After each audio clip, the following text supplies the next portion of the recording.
नमस्कार साथियों।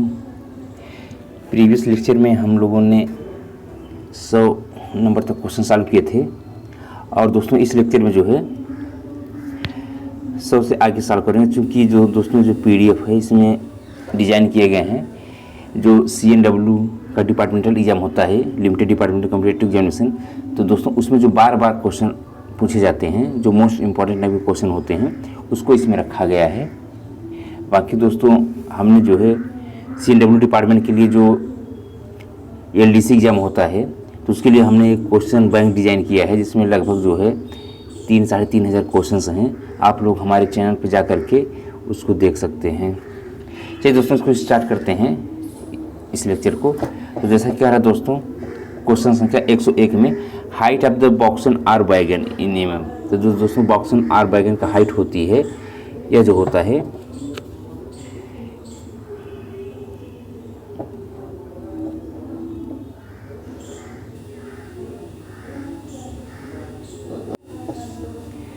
तो दोस्तों ये होता है 2127 में। इसका आंसर जो है डी सही है। क्वेश्चन से 102 में कह रहा है number of side stanchion extensions used in BOXN R wagon R. दोस्तों ये जो एक्सटेंशंस होते हैं, यह जो है 9 की संख्या में यूज किए जाते हैं। इसका आंसर जो है बी सही है। क्वेश्चन संख्या 103 का रहा है floor sheet material use in BOXN R wagon. दोस्तों जो बॉक्सन आर वैगन का फ्लोर सीट होता है वो किस मटेरियल का बनाया जाता है? तो जो बॉक्सन आर का फ्लोर सीट होता है वो जो है IRSM 44 मटेरियल का बनाया जाता है। क्वेश्चन संख्या 104 में कह रहा है कि yes type coupler is use. दोस्तों जो येस टाइप कपलर होता है वो किस में यूज किया जाता है? तो जो येस टाइप का कपलर होता है दोस्तों, उसको जो है कोचिंग में जो है जो कोच होता है उसमें यूज़ करते हैं, खासकर LHB कोच में। और दोस्तों जो ई टाइप को पूछ रहे तो ई टाइप के जो कपलर यूज़ करते हैं, इसको मालगाड़ी में यूज़ करते हैं, या जो इंजन होता है पावर जो खींचता है, ठीक है, तो उसमें यूज़ करते हैं। दोस्तों इसमें दोनों अंतर क्या रहता है कि जो येस टाइप कपलर होता है उसमें उसमें जो है एंटी क्लाइविंग फीचर होता है, यानी कि उसमें गार्ड आर्म और विंग पॉकेट बने होते हैं। जब कोच कोलाइड करता है या कोलिजन होता है एक्सीडेंट के दौरान, तो क्या होता है कि एक को दूसरे कोच के ऊपर नहीं चढ़ पाता, यानी कि कोलैप्स नहीं हो पाता, ठीक है। इसमें एंटी क्लाइविंग फीचर होता है येस टाइप कपलर में। जबकि ई टाइप कपलर में जो मालगाड़ी में और इंजन में यूज़ करते हैं, तो उसमें जो है येस टाइप का जो इसमें जो है यूज नहीं किया, इसमें नहीं है, मतलब कि एंटी क्लाइविंग फीचर ई टाइप कपलर में नहीं रहता, ठीक है। क्वेश्चन संख्या 105 का है the type of coupler is use in locomotive. जो लोकोमोटिव है उसमें किस प्रकार कपलर यूज किया जाता है? तो जो कपलर यूज करते हैं दोस्तों लोकोमोटिव में, तो उसमें यूज करते हैं ई टाइप का, यानी कि जो इंजन होता है उसमें ई टाइप कपलर यूज करते हैं, जिसमें कि एंटी क्लाइविंग फीचर नहीं होता, यानी कि जो विंग पॉकेट और गार्ड आर्म होता है इसमें नहीं होता। क्वेश्चन संख्या 106 में कह रहा है कि हॉरिजॉन्टल ग्रिपिंग जो हॉरिजॉन्टल गैदरी रेंज होता है ये टाइप कपलर का, वो दोस्तों पूछ रहा है कितना होता है? तो दोस्तों जो हॉरिजॉन्टल होता है ±110 mm। इसका मतलब ये हुआ दोस्तों को जो हमारा CBC है, ठीक है ना, ये अपने जो सेंटर से सेंटर ऑफ कपलर का जो सेंटर है, ठीक है, तो उससे जो है ये जो CBC होता है दोस्तों इस तरीके से नक्कल, ठीक है, तो अपने ये जो सेंटर से 110 mm लेफ्ट मतलब हॉरिजॉन्टल यानी कि लेफ्ट और राइट मतलब विस्थापित हो सकती है, उसको गैदरिंग रेंज बोलते हैं। दोस्तों गैदरिंग रेंज इसलिए रखा जाता है जैसे कि मान लीजिए कि जब एक कोच दूसरे कोच से जब कपल किया जाता है, तो इसका तो मेन वो रहता है कि जो दोनों CBC हैं, जो दोनों CBC लगे हुए हैं, वो पहली बात है स्ट्रेट में होना चाहिए, मतलब एक सीधी रेखा में होगा तभी जो है कपलिंग होना संभव हो पाएगा। अगर एक सीधी रेखा में नहीं रहेगा तो कपलिंग नहीं हो पाएगा, ठीक है। मगर फिर भी अगर हल्का फुल्का जैसे कि 110 mm इधर हो जा रहा है, लेफ्ट हो जा रहा है, 110 mm राइट हो जा रहा है, या उसके वर्टिकल में विस्थापन है ±90 mm होता है वर्टिकल में, ठीक है, तो उसमें क्या होगा कि तो भी ये कपल कर जाता है, यानी कि मतलब उसका गैदरिंग रेंज में आ जाता है कि इतना भी अगर है थोड़ा बहुत आगे पीछे, मतलब कि ±110 mm लेफ्ट राइट है तो भी कपलिंग हो जाएगा, या वर्टिकल में ±90 mm अपने एक्सेस से विस्थापित है तो भी कपल हो जाता है, उसको बोलते हैं गैदरिंग रेंज, ठीक है। आइए इस तरीके से दोस्तों जो वर्टिकल गैदरिंग रेंज होता है, ठीक है, प्लस माइनस वो 90 mm होता है। इसका आंसर जो है बी सही है, इसका आंसर बी सही है 107 का। क्वेश्चन संख्या 108 में कह रहा है कि draft gear is use with STEA coupler, यानी कि STEA कपलर जो होता है उसमें ड्राफ्ट गियर किस प्रकार का यूज़ किया जाता है। तो ST कपलर में जो दोस्तों ड्राफ्ट गियर यूज़ करते हैं RF 361 यूज़ करते हैं, ध्यान दीजिएगा, बहुत बार पूछा जाता है एग्जाम में। क्वेश्चन संख्या 109 में कह रहा है कि in case of the fully locked condition of knuckle in S type coupler position of the rip should be. तो दोस्तों जो रिप का पोजीशन होगा वो वर्टिकली होगा, यानी कि इसका जो 109 का आंसर सही है वो ए सही है। क्वेश्चन संख्या 110 में कह रहा है स्टैंडर्ड डिस्टेंस बिटवीन द नक्कल नोज एंड गार्ड आर्म, यानी कि नक्कल नोज और गार्ड आर्म के बीच का जो दूरी होता है स्टैंडर्ड वो कितना होता है। तो दोस्तों जो एक स्टैंडर्ड माना गया है 127 में माना गया है, ठीक है। नेक्स्ट है दोस्तों परमिशन बियर इन नक्कल नोज, इनमें दोस्तों जो नक्कल नोज में परमिशन में बियर पूछ रहा है वो कितना होता है। तो दोस्तों जो नक्कल नोज में जो उसका परमिशन बियर होता है वह जो है 10 mm तक अलाउ है, यानी कि आंसर इसका ए सही है। क्वेश्चन संख्या 112 में कह रहा है CBC नक्कल इज डिवाइडेड इन 2 जोन। जो CBC का दोस्तों नक्कल होता है, ठीक है, वो कितने जोन में डिवाइड किया गया है। तो दोस्तों जो CBC का नक्कल होता है ये जो है टोटल जो है 4 की संख्या में, मतलब 4 जोन में डिवाइड किए गए हैं। इसका A zone, B zone, C zone, D zone इस तरीके से रहता है दोस्तों। अब नेक्स्ट पूछ रहा है 113 में कि position of the CBC knuckle broken from the knuckle pivot pin is hole is called. अगर दोस्तों जो CBC का नक्कल है अगर ब्रोकन हो जाए, ठीक ना, नक्कल पिवोट पिन से, पिवोट पिन होल से, तो उसको क्या कहते हैं, वो मतलब किस जोन में आएगा वो। तो ये दोस्तों जो आता है ये B जोन में आता है, ठीक है, आंसर इसका बी सही है, यानी कि B जोन का वो फॉल्ट है। Position of the CBC knuckle nose broken after wear is called, अगर वियर के बाद अगर टूट जाता है तो वो किस जोन में आता है। तो दोस्तों ये जो आता है ये D जोन में आता है, इसका आंसर D सही है। क्वेश्चन संख्या 115 में कह रहा है function of auxiliary anti creep is done by. जो दोस्तों एंटी क्रिप करते हैं सेंटर बफर का कपलर में वो किसके द्वारा किया जाता है। तो जो एक्सिलरी किया जाता है दोस्तों ये किया जाता है लीवर कनेक्टिंग नोज, यानी कि लीवर कनेक्टिंग नोज में इसका जो एक्सिलरी करते हैं वो इसका एंटी क्रिपिंग जो है करते हैं। जो एक एंटी क्रिपिंग टेस्ट किया जाता है CBC का जो नक्कल होता है। अब नेक्स्ट पूछ रहा है दोस्तों साइज ऑफ एंटी रोटेशन लग।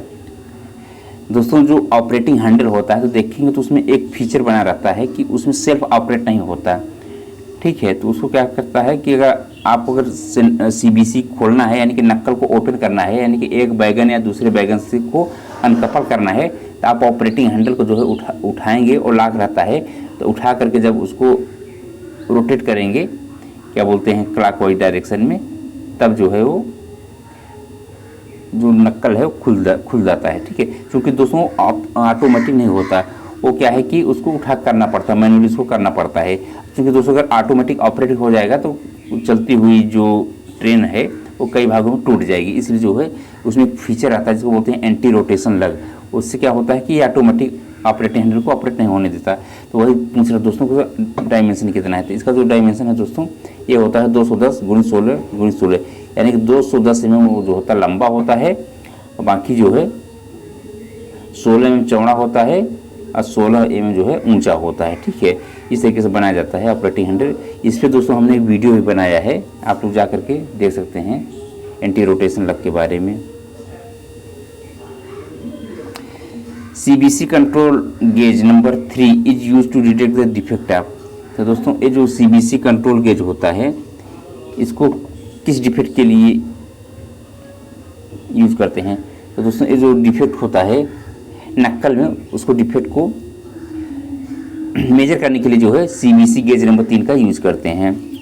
क्वेश्चन संख्या 118 में कह रहा है दोस्तों, पूछ रहा है प्रश्न capacity of RF 361 draft gear is, यानी कि जो RF 361 ड्राफ्ट गियर यूज करते हैं इसकी कैपेसिटी कितनी है।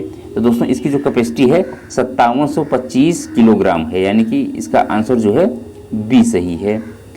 क्वेश्चन संख्या 119 में कह रहा है capacity of MK 50 draft gear, यानी कि दोस्तों जो ड्राफ्ट गियर है दो ही प्रकार के यूज किए जाते हैं, तो MK50 जो ड्राफ्ट गियर है इसकी कैपेसिटी पूछ रहा है। इसकी कैपेसिटी जो होता है दोस्तों 5385 kg है। ठीक है,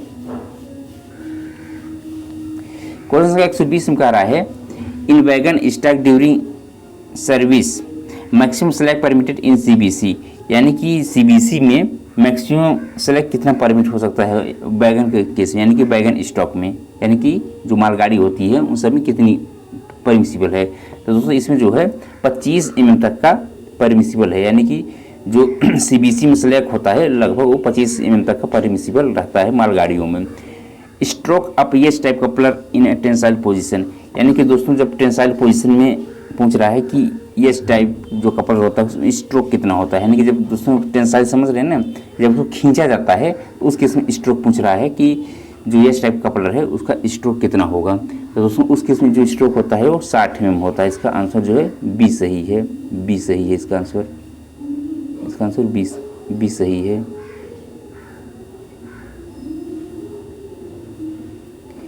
क्वेश्चन संख्या 122 में कह रहा है stroke of yes type coupler in compress position, जब दोस्तों कंप्रेस होता है यानी कि बफिंग जब होती है तो उस केस में स्ट्रोक कितना होता है।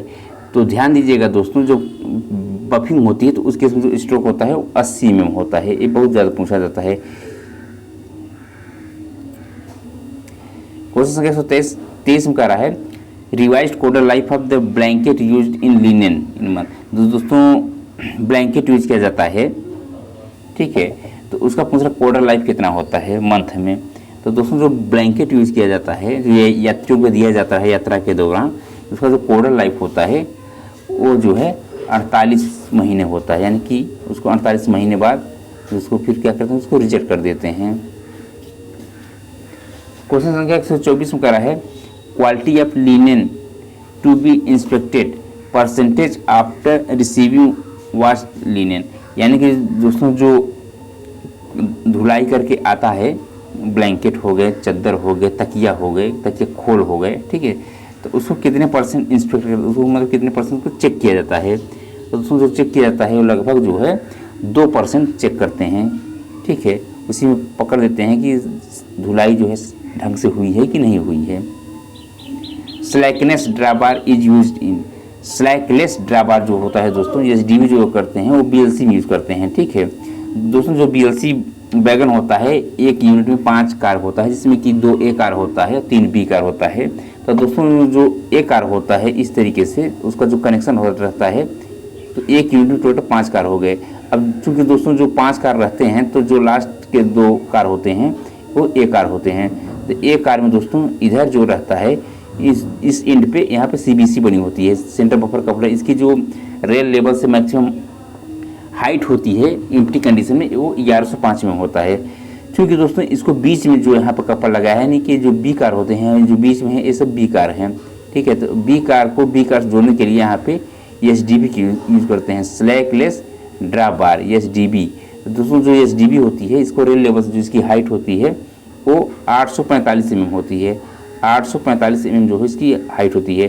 क्योंकि जो A कार है A कार से B कार में जोड़ने के लिए इसमें SDB इस्तेमाल होता है। दोस्तों जो A कार होता है उसमें एक साइड जो होता है CBC होता है, दूसरी साइड जो होता है SDB होता है। दोस्तों SDB लगाने का मतलब ये है कि इसमें जो है जो number of centre buffer coupler है उसकी संख्या रिड्यूस की जाए।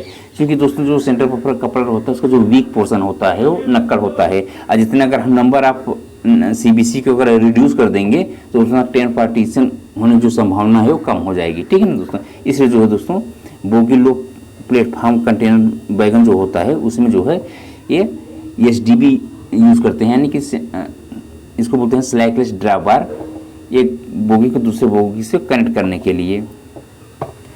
Helical spring are used in draft gear.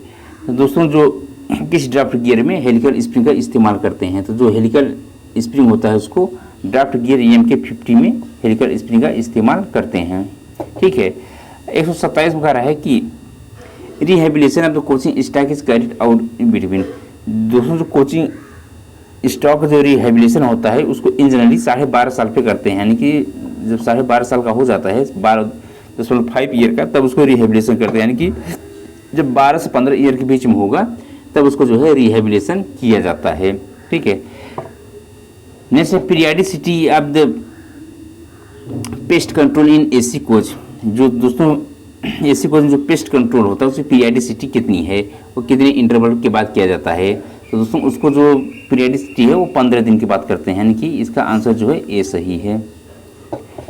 Question संख्या 129 में कह रहा है कि कोचिंग होल्डिंग कैपेसिटी या फिर कोचिंग डिपो, यानी कि दोस्तों जो कोचिंग को होल्ड करने के लिए जो डिपो बनाए जाते हैं जिसको बोलते हैं प्राइमरी मेंटेनेंस डिपो, ठीक है, तो उसमें जो है उसकी कैपेसिटी कितनी होनी चाहिए, ठीक है। कुछ कोच एक्स्ट्रा रखे जाते हैं, जैसे बाई दी मान लीजिए कि जो रैक है उसमें किसी भी कोच में प्रॉब्लम आ गया तो उसको उस कोच को हटा करके वो दूसरा कोच लगाया जाता है, मतलब स्पेयर में रखे जाते हैं कोच। और ये हर एक जगह जहाँ पे प्राइमरी डिपो होता है वहाँ हर जगह रखे जाते हैं। कभी कभी चलती हुई ट्रेन में जो है ब्रेक बाइंडिंग का प्रॉब्लम हो जाता है, हार्ट एक्सल का आ जाता है, तो उसको जो बड़े स्टेशन होता है वहाँ पर उसको चेंज किया जाता है उस कोच को, ठीक है। तो अगर कोच ही अवेलेबल नहीं रहेगा तो फिर कैसे चेंज करेंगे, इसलिए जो है दोस्तों जितने भी बड़े स्टेशन हैं, ठीक है, तो वहाँ पर जो है जहाँ पे प्राइमरी होल्डिंग कैपेसिटी होती है, जहाँ प्राइमरी मेंटेनेंस होता है, तो वहाँ पर जो है कोच जो होते हैं वो कुछ संख्या में एक्स्ट्रा रखे जाते हैं। तो ये पूछ रहा है कि कितने एक्स्ट्रा रखे जाते हैं। तो दोस्तों इसमें एक्स्ट्रा रखे जाते हैं जितनी प्राइमरी कोच है, ठीक है, जितना आप जैसे मान लीजिए कि दोस्तों वहाँ पे 300 कोचों का मतलब मेंटेनेंस हो रहा है, ठीक है, तो जगह 300 कोचों का मेंटेनेंस होता है, ठीक है, तो वहाँ पर जो है लगभग 50% यानी कि 150 कोच और एक्स्ट्रा रखे जाएंगे, ठीक है, यानी कि प्राइमरी जितना उनका कोच है प्लस उसका 50% आप सेकेंडरी कोच, ठीक है, जितने सेकेंडरी कोच होते हैं उसका 50% रखे जाते हैं, ठीक है। अब दोस्तों अभी नहीं समझ में आ रहा होगा आप लोगों को कि प्राइमरी कोच क्या है, सेकेंडरी कोच क्या है। तो दोस्तों देखिए प्राइमरी कोच उसको कहते हैं कि जिसका खुद का मेंटेनेंस होता है, यानी कि जैसे कि जो गाड़ी वहाँ से बनकर चलती होगी, ठीक है, उसको बोलते हैं प्राइमरी मेंटेनेंस, उसका प्राइमरी मेंटेनेंस। दोस्तों जो कोई गाड़ी आती है, ठीक है, और वहाँ की उस बेस डिपो को ना होकर के दूसरे बेस डिपो की रहती है तो उसको सेकेंडरी बोला जाता है, ठीक है, क्योंकि उसका वहाँ पे प्राइमरी मेंटेनेंस नहीं होता है। तो जितना सेकेंडरी कोच होता है उसका 50% जो है वहाँ पे रखा जाता है। क्वेश्चन संख्या 130 में कह रहा है कि side bearer oil level is checked eight the interval. दोस्तों जो साइड बीरर में तेल डाला जाता है उसको कितने इंटरवल के बाद चेक करते हैं। तो इसको जो इंटरवल इसको चेक करते हैं साइड बीरर में तेल, A1 इसमें कोई दोस्तों नहीं है, ठीक है ना, इसका ऑप्शन जो है डी सही है। साइड बीरर में दोस्तों जो तेल होता है उसको शेड्यूल बी में चेक करते हैं, या तो जब कोच आईओएस के लिए जाता है 9 मंथ पे तब चेक करते हैं। तो अगर मिनिमम इसमें देखिए दोस्तों इसको शेड्यूल बी में चेक करेंगे तो क्योंकि इसमें उसको 3 मंथ का नहीं दिया है, इसका आंसर डी कर दीजिए। क्वेश्चन संख्या 131 का है कि डेट collector should be clean at the interval. दोस्तों जो डेट कलेक्टर होता है उसको कितने इंटरवल के बाद क्लीन करते हैं। तो डेट कलेक्टर जो है हमेशा ए शेड्यूल में क्लीन करते हैं, यानी कि 1 मंथ पे। क्वेश्चन संख्या 132 में कह रहा है कि oil is use in a dashboard guide. जो दोस्तों जो डैशबोर्ड गाइड होता है उसमें किस प्रकार का तेल इस्तेमाल करते हैं। तो इसमें जो है सर्वोलिन 68 जो है तेल इस्तेमाल करते हैं। क्वेश्चन संख्या 133 में कह रहा है standard thickness of the compensating ring is. जो कंपनसेटिंग रिंग होता है उसका स्टैंडर्ड थिकनेस कितना है। तो दोस्तों उसका जो स्टैंडर्ड थिकनेस होता है वो 6 mm का होता है। क्वेश्चन संख्या 134 में कह रहा है कि difference of the hardness of both wheels and same axle should not be more than. दोस्तों जो व्हील और उसका जो एक्सल है तो उसका जो हार्डनेस है वो दोस्तों ये जो BHN होता है, ठीक है, ये हार्डनेस नंबर होता है। तो वो पूछ रहा है कि वो किससे ज़्यादा नहीं होना चाहिए, ठीक है, ज़्यादा उसमें जो है ज़्यादा डिफरेंस नहीं होना चाहिए। तो ये जो दोस्तों हार्डनेस नंबर है ये 35 BHKN BHN से ज़्यादा नहीं होना चाहिए, इसका आंसर जो है बी सही है। क्वेश्चन संख्या 135 में कह रहा है कि total length of ICF axle is. जो ICF का एक्सल होता है, ICF को जो एक्सल प्रिंट किया जाता है उसका पूछ रहा है कि उसका लेंथ कितना होता है। तो उसका जो लेंथ होता है 2316 plus minus 0.5 plus 0.5 minus 0 mm, यानी कि 2316 प्लस 0.5 पे माइनस 0 mm जो होता है एक्सल की लेंथ होता है जो ICF को उसमें यूज किया जाता है। On ICF journal the taper should not exceed. जो दोस्तों जो ICF का जर्नल होता है उसका टेपर किससे ज़्यादा नहीं होना चाहिए। इसमें जो टेपर है दोस्तों ये जो है 0.015/0.010 से ज़्यादा टेपर नहीं होना चाहिए। आंसर इसका बी सही है। क्वेश्चन संख्या 137 में कह रहा है the wheel gauge should be major on. तो दोस्तों जो व्हील गेज इस्तेमाल किस कंडीशन में किया जाता है, यानी कि जो व्हील गेज होता है एक ही एक्सल पे जो दो व्हील लगे होते हैं तो उसके बीच का जो डिस्टेंस को मेजर करने के लिए लगाया जाता है। तो दोस्तों इसको किस कंडीशन में मेजर करते हैं, तो दोस्तों ध्यान दीजिएगा, इसको जो है हमेशा जो है जब कोच या वैगन, ठीक है, ये कोच में भी इस्तेमाल होता है, वैगन में भी इस्तेमाल होता है, तो जब आप लोड रहेगा यानी कि उसमें एम्प्टी कंडीशन में मेजर कर, यानी कि उसको जो टेयर कंडीशन में मेजर करेंगे, ठीक है। आंसर इसका ए सही है। क्वेश्चन संख्या 138 में कह रहा है type of side bearer fitted in कैसनव 22 HS बोगी, यानी कि कैसनव 22 HS बोगी में साइड किस प्रकार का जो है साइड बीयर उपयोग किया जाता है। इसमें जो साइड बीयर उपयोग करते हैं दोस्तों spring loaded CC type side bearer इस्तेमाल करते हैं। इसका आंसर जो है बी सही है। क्वेश्चन संख्या 139 का है the diameter of the buffer plunger face of ICF coach is. तो दोस्तों जो बफर प्लंजर होता है ICF कोच का, ठीक है, तो उसके जो फेस होता है तो उसका डायमीटर कितना हो रहा है ये पूछ रहा है। कई बार क्वेश्चन पूछा जाता है। तो उसका दोस्तों जो डायमीटर होता है 457 mm का होता है, यानी कि जो बफर प्लंजर का फेस होता है वह 457 mm का होता है। क्वेश्चन संख्या 140 में कह रहा है the distance between two buffer at one end, यानी कि ICF कोच में जो दो बफर लगे रहते हैं उसका जो है डिस्टेंस कितना होता है, उन दोनों के बीच की दूरी कितनी होती है। तो जो दूरी होती है 1956 mm का ये जो है डिस्टेंस होता है, एक बफर से दूसरे बफर की जो दूरी होती है। The ICF buffer plunger is made of, यानी कि जो दोस्तों ICF में बफर प्लंजर लगाया जाता है वो किसका बना होता है। तो जो ICF में बफर प्लंजर लगाया जाता है यह बना होता है, एक मटेरियल होता है कास्ट स्टील, ठीक है ना, तो उसी का बफर प्लंजर यह बनाया जाता है। दोस्तों हम आप लोगों को ये बता देना चाहते हैं जो ICF कोच होता है इसको खींचने के लिए इसमें जो कपलिंग इस्तेमाल करते हैं स्क्रू कपलिंग होती है। तो दोस्तों जो ड्रॉफ्टिंग फोर्स होता है, जो ड्राइंग फोर्स होता है वो जो है कपलिंग जो स्क्रू कपलिंग होती है उसके थ्रू ट्रांसफर हो जाता है। बट दोस्तों जब ट्रेन में ब्रेक लगती है तो एक कोच दूसरे कोच के ऊपर जब कोलाइड करते हैं, यानी कि क्या है कि उनके तो उसमें जो दोस्तों फोर्स जनरेट होता है, ठीक है ना, उसको एब्जॉर्ब करने के लिए बफिंग फोर्स का इस्तेमाल किया जाता है। यानी कि उसको जो डायनेमिकली एनर्जी प्रोड्यूस हुआ जब कोच एक कोच दूसरे कोच के ऊपर जब कोलाइड करते हैं, जब गाड़ी में ब्रेक लगाते हैं तो क्या होता है, जब गाड़ी रुकती है तो क्या होता है एक कोच दूसरे कोच के ऊपर क्या होता है, इस तरीके से वो क्या करता है कोलाइड करता है, ठीक है। मतलब कोलाइड का मतलब आप समझ रहे हैं, कोलिजन मतलब कि एक कोच दूसरे कोच को धक्का पुश करता है कोच को, ठीक है ना। जब एक को दूसरे कोच को पुश करेंगे आपस में तो उसमें एक दो फोर्स जनरेट होता है जिसको बोलते हैं बफिंग फोर्स। उस फोर्स को यानी जो डायनेमिकली फोर्स जो मतलब कि हुआ, मतलब कि प्रोड्यूस हुआ, तो उसको रिड्यूस करने के लिए बफर का इस्तेमाल करते हैं। क्योंकि दोस्तों जो LHB कोच होता है तो उसमें सेंटर बफर कपड़ा होता है तो उसमें ड्राफ्टिंग और बफिंग फोर्स दोनों ट्रांसफर होता है। बट जो ICF कोच होता है उसमें सिर्फ ड्राफ्टिंग फोर्स ट्रांसफर होता है, बफिंग फोर्स जो होता है उसको ट्रांसफर करने के लिए बफर लगाए जाते हैं। तो आप लोग देखेंगे होंगे जो ICF कोच होता है उसमें साइड में जो है दो बफर लगाए जाते हैं, ठीक है। तो है जो है बफिंग का मतलब बफर के मेन काम यही होता है जब एक कोच दूसरे कोच से जब ब्रेकिंग लगती है, जब वो कोलाइड करते हैं, ठीक है, यानी कि जब पुश करते हैं दूसरे को तो उसके इसमें जो एनर्जी जनरेट होती है तो उसको एब्जॉर्ब करने के लिए बफर का इस्तेमाल किया जाता है, ठीक है ना। नेक्स्ट है दोस्तों 142 में कह रहा है कि water tank capacity of ICF coach. जो ICF कोच में दोस्तों वाटर टैंक होता है, ठीक है, उसी कैपेसिटी पूछ रहा है कितना होता है। तो वाटर टैंक का जो इस्तेमाल किया जाता है दोस्तों ICF कोच में वो 1600 लीटर के होते हैं, ठीक है। 143 में कह रहा है दोस्तों the capacity of the control reservoir of the passenger coach. जो कंट्रोल रिजर्वायर होता है पैसेंजर कोच का वो कितना होता है दोस्तों, उसकी जो कैपेसिटी होती है वो 6 लीटर की इस समय वर्तमान में आ रही है, ठीक है। कंट्रोल रिजर्वायर का ये जो कैपेसिटी है पैसेंजर कोच में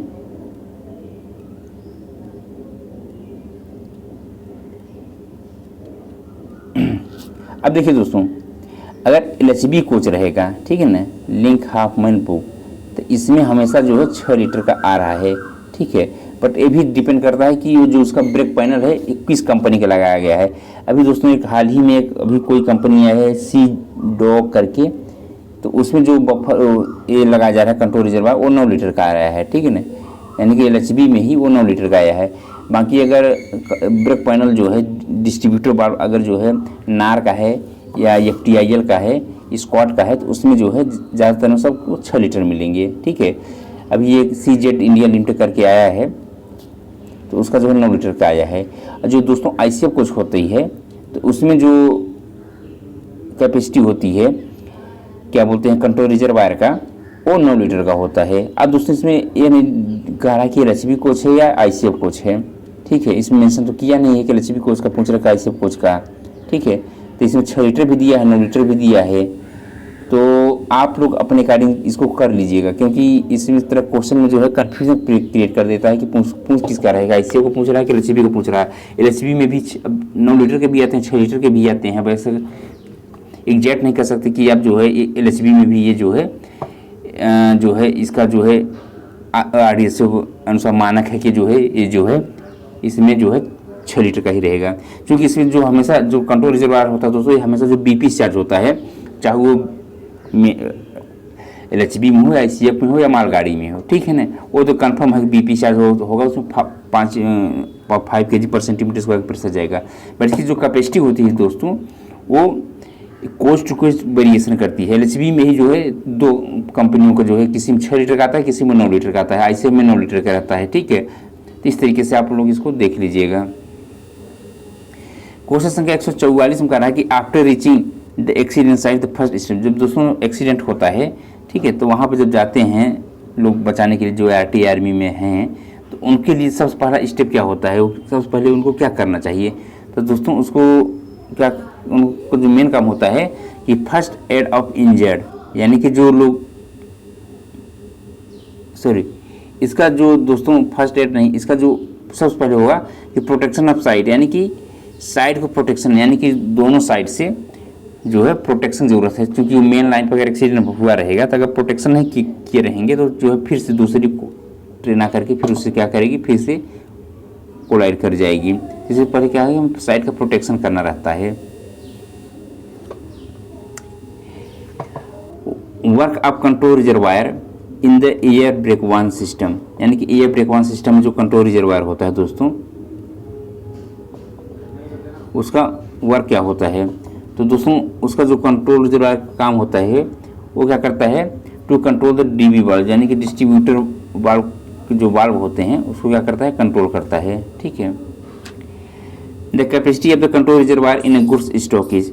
अब देखिए दोस्तों जो गुड्स स्टॉक का कैपेसिटी पूछ रहा है, तो इसमें जो है इन जनरली सब में जो है ज़्यादातर 6 लीटर के ही आते हैं, ठीक है ना, इसमें जो है वेरिएशन देखने को ज़्यादा नहीं मिलता, ठीक है, इसमें 6 लीटर के आते ही हैं। 147 का पूछ रहा है दोस्तों, brake power certificate use for premium rake is valid. दोस्तों जो प्रीमियम रैक के लिए ब्रेक पावर सर्टिफिकेट वो कब तक वैलिड होता है, तो ये जो वैलिडिटी है प्रीमियम रैक की, ब्रेक BPC की दोस्तों, वो जो होता है प्रीमियम इंटू इंड अगर है तो 12+3 चलता है उसमें, यानी कि 12+3 डेज। इस ऑप्शन में नहीं दिया हुआ है तो इसको नॉन ऑफ दिस कर दीजिए। Colour of BPC in CC rack, दोस्तों जो क्लोज सर्किट रैक होता है इसका जो कलर होता है वो येलो कलर का होता है। Colour of BPC premium rack, यानी जो प्रीमियम रैक हो दोस्तों उसका जो कलर पूछ रहा है तो वो उसका जो है प्रीमियम इंटू इंड का जो होता है ग्रीन कलर होता है। Capacity of depot bill, A category depot bill issue BPC of CC valid up to. दोस्तों जो एक कैटेगरी का जो डिपो होता है अगर वो CC रैक का मेंटेनेंस कर रहा है और BPC जारी कर रहा है तो वो कितने किलोमीटर तक का वैलिड होता है, तो दोस्तों वो जो है 6000 किलोमीटर तक के लिए उसकी वैलिडिटी होती है। अब दोस्तों नेक्स्ट कह रहा है कि special A category depot bill issue the BPC of CC rack bill valid. अगर दोस्तों स्पेशल ए कैटेगरी का है जो है यार्ड है, ठीक है ना, जहाँ पे BPC जहाँ CC रैक का मेंटेनेंस हो रहा है, तो अगर वो BPC जारी कर रहा है तो वो कितने दिन के लिए वैलिड होगा, तो दोस्तों ये जो है मतलब कितने किलोमीटर के लिए वैलिड होगा, ये जो है 7500 किलोमीटर के लिए वैलिड रहेगा। अब है दोस्तों कि अब फिर नेक्स्ट इसी में पूछ रहा है 152 में, A category depot bill issue the BPC या सीसी रेक बिल वैलिड। तो दोस्तों अब अभी तो किलोमीटर तक वैलिडिटी पूछ रहा था, अब ये पूछ रहा है कितने दिन तक वैलिड रहेगा। अगर ए कैटेगरी का है तो ये जो वैलिड रहेगा वो 30 दिन तक वैलिड रहता है, ठीक है। और दोस्तों अगर जो है 30 दिन तक वैलिड रहता है। और दोस्तों अगर स्पेशल ए कैटेगरी है तो ये जो है 30+5 यानी कि ये 35 दिन के लिए वैलिड हो जाएगा, 5 दिन की वैलिडिटी इसमें बढ़ जाता है, ठीक है ना। The BPC of the ballast train is valid. जो दोस्तों बायलास्ट ट्रेन होता है जिससे गिट्टी ले जाते हैं, बड़ी वाली गिट्टी, देखेंगे जो ट्रैक पे गिट्टी पड़ी रहती है, ठीक है ना, तो उसको ढोने के लिए जो ट्रेन को इस्तेमाल करते हैं उसकी बीपीसी वैलिडिटी कितनी होती है। तो दोस्तों उसकी जो वैलिडिटी है, ठीक है, वो जो है 30 दिन के लिए वैलिड रहता है। इसका ऑप्शन जो है ये सही है। 155 का रहा है is the maintenance manual of the कैशन बोगी। यानी कि दोस्तों जो कैशन बोगी का जगह मेंटेन करेंगे मेंटेनेंस मैनुअल, तो उसका आरडीएसओ का जो पंपलेट नंबर वो कितना होता है। दोस्तों जो आरडीएसओ का पंपलेट नंबर है कि किसके अकॉर्डिंग इसको मेंटेनेंस कर रहे हैं, तो इसका जो पंपलेट नंबर है G95 रहता है। यानी कि G95 के अकॉर्डिंग इसको जो है मेंटेन किया जाता है। आंसर इसका बी सही है। क्वेश्चन संख्या 156 का है maintenance manual of a boxer wagon fitted with a कैशन बोगी। यानी कि दोस्तों जो बॉक्सर वैगन में जिसमें कैशन बोगी फिट है तो वो आरडीएसओ का कौन से मेंटेनेंस मैनुअल के अकॉर्डिंग उसका जो है मेंटेनेंस किया जाता है। तो इसमें जो मेंटेनेंस मैनुअल है ये है G70। यानी कि दोस्तों कई बार पूछा इसका ऑप्शन जो है सी सही है। इस तरह क्वेश्चन कई बार रिपीट करते हैं। The time of over charge protection in control chamber of coaching stockage. यानी कि जो है ओवर चार्ज प्रोटेक्शन के लिए दोस्तों कोचिंग स्टॉक में उसका टाइम पूछा था, ये जो है 25 सेकेंड रहता है। Working pressure of the BTPM safety bulb. यानी कि जो बीटीपीएम में जो सेफ्टी बल्ब लगता है दोस्तों वो कितने प्रेशर पर जो है वर्क करता है। ये जो है 1.4 kg पे जो है ये वर्क करता हो, यानी कि इतने प्रेशर पे वर्क करता है। क्वेश्चन संख्या 159 कर रहा है कि automatic twist lock used in BLC. दोस्तों जो बीएलसी वैगन होता है उसमें कितने ऑटोमेटिक ट्विस्ट लॉक यानी कि एटीएल यूज किया जाता है। तो दोस्तों उसको जो है इसमें जो है 8 की संख्या में ऑटोमेटिक ट्विस्ट लॉक जो है यूज, इसमें 8 की संख्या में ऑटोमेटिक ट्विस्ट लॉक रहता है। दोस्तों ऑटोमेटिक ट्विस्ट लॉक का काम ये रहता है कि जो कंटेनर होते हैं तो उसको जब, चूँकि ये जो बीएलसी वैगन होता है लो प्लेटफॉर्म कंटेनर वैगन होता है, तो उसको पकड़ने के लिए, होल्ड करने के लिए ये ऑटोमेटिक डिवाइस लगाए जाते हैं। जब कंटेनर को एक स्पेशल प्रकार का क्रेन होता है जिसको कालमार क्रेन कहते हैं, उस कालमार क्रेन की सहायता से उस कंटेनर को उठा करके जब इस वैगन को ऊपर रखते हैं, ठीक है, चूँकि फ्लैट वैगन रहता है तो क्या करता है ऑटोमेटिकली होल्ड पकड़ देता है, मतलब जकड़ देता है उस कंटेनर को और वो गिरने नहीं देता, ठीक है। और दोस्तों उसके लिए फोर्स जो है 600 kg का फोर्स लगाते हैं।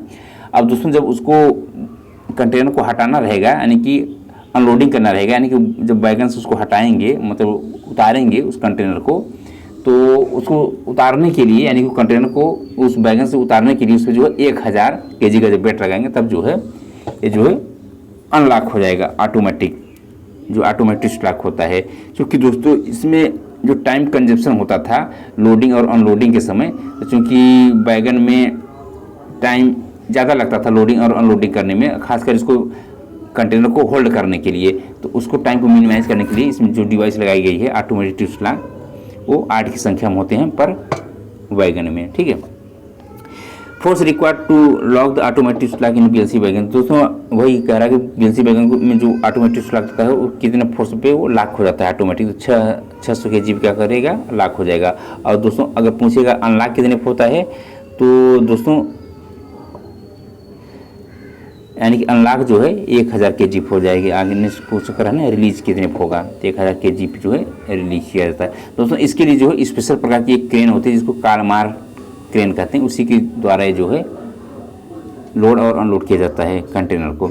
162 कह रहा है कि failure of the locomotive is in the class of accident. तो अगर दोस्तों अगर लोकोमोटिव का फेल्योर है तो किस क्लास के एक्सीडेंट में आता है। जैसे दोस्तों एक्सीडेंट क्लासीफाइड किए गए हैं टोटल 14 तरह के, class A, class B, class C, class D, इस तरीके से। तो पूछ रहा है कि ये किस प्रकार में आता है। तो दोस्तों ये जो आता है फेल्योर ऑफ लोकोमोटिव, ये जो है जे क्लास में आता है, यानी कि जो जे क्लास है उसमें आता है, यानी कि ऑप्शन इसका जो है ए सही है।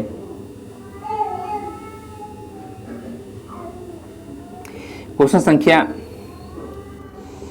163 का है, if gauge is found more than 1682 mm it is termed air. अगर दोस्तों जो गेज है अगर 1682 mm से ज़्यादा है तो उसको क्या बोलेंगे। तो दोस्तों जो 1682 mm से ज़्यादा रहता है तो उसको कहते हैं स्लैग गेज, यानी कि उसमें क्या है, स्लैग है। ठीक है,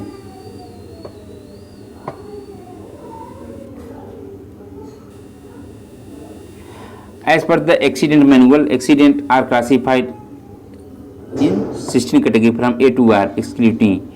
तो दोस्तों जो है एक्सीडेंट मैनुअल है तो जो है 16 कैटेगरी में डिफाइन किया गया है, जिसमें कि इसमें से आई और ओ नहीं रहे। ठीक है, आई और ओ को क्या किया गया है, हटा दिया गया है। इसका आंसर जो है बी रहेगा।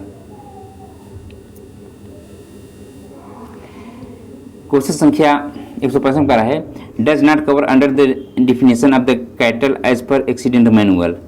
देखिए दोस्तों इसमें एक जानवर है, ठीक है, उस जानवर को कहते हैं डंकी, गधा।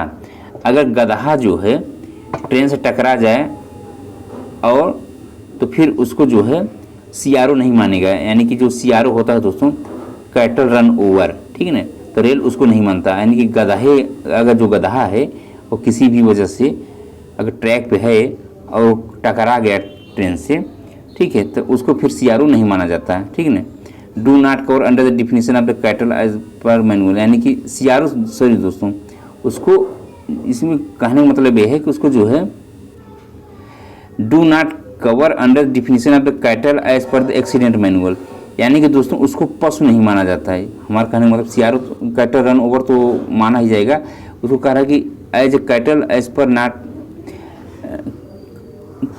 उसको कैटल नहीं माना जाएगा। दोस्तों ये जो डंकी है वो कैटल नहीं माना जाएगा, हमारा कहने का मतलब ये है।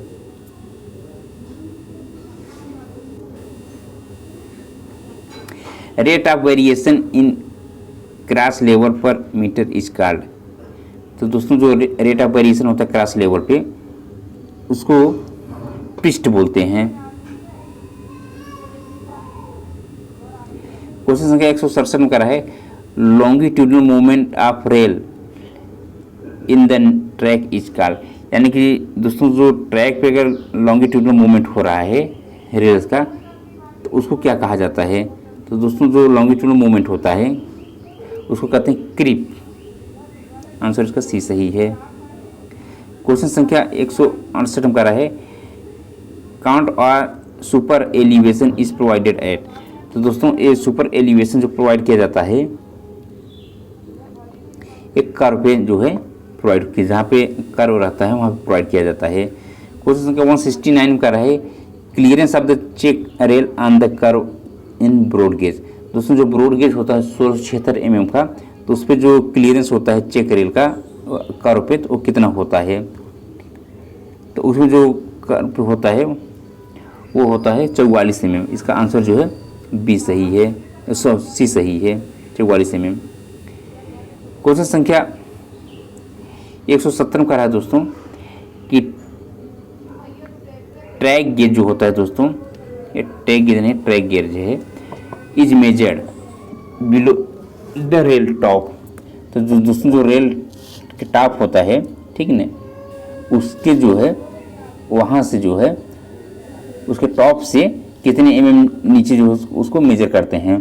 तो टॉप से दोस्तों जो है 13 mm नीचे मेजर करते हैं। जैसे कि दोस्तों जो रेल ट्रैक है, ठीक है, तो उसके टॉप से 13 mm नीचे मेजर करते हैं, यानी कि जो डिस्टेंस ट्रैक गेज होता है तो कि डिस्टेंस मेजर करता है एक ट्रैक से दूसरे। ब्रॉड गेज है तो 1676 में वो रहता है, ठीक है ना।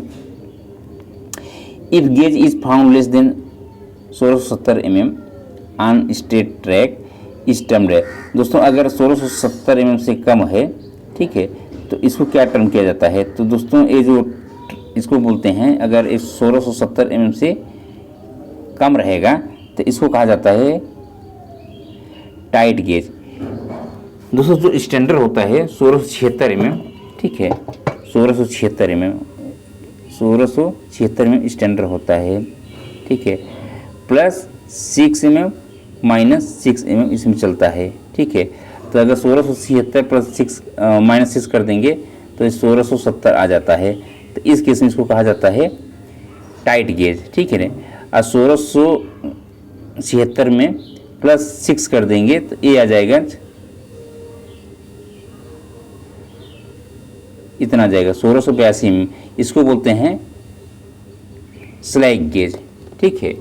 यानी कि इस तरीके से टाइट गेज और स्लैग गेज होता है, जो पटरियों के बीच का जो डिस्टेंस होता है उसको मेजर करने के लिए इस्तेमाल करते हैं। तो आशा करते हैं दोस्तों अब जो है इसमें आज हम लोगों ने इस लेक्चर में 71 क्वेश्चन सॉल्व किए। अब ये जो है कंप्लीट हो गया है। ये इसमें जो है दोस्तों जो मोस्ट इम्पॉर्टेंट टाइप के क्वेश्चन थे उसको रखे गए थे, ठीक है। आशा करते हैं आप लोग इसको पसंद करेंगे। धन्यवाद दोस्तों।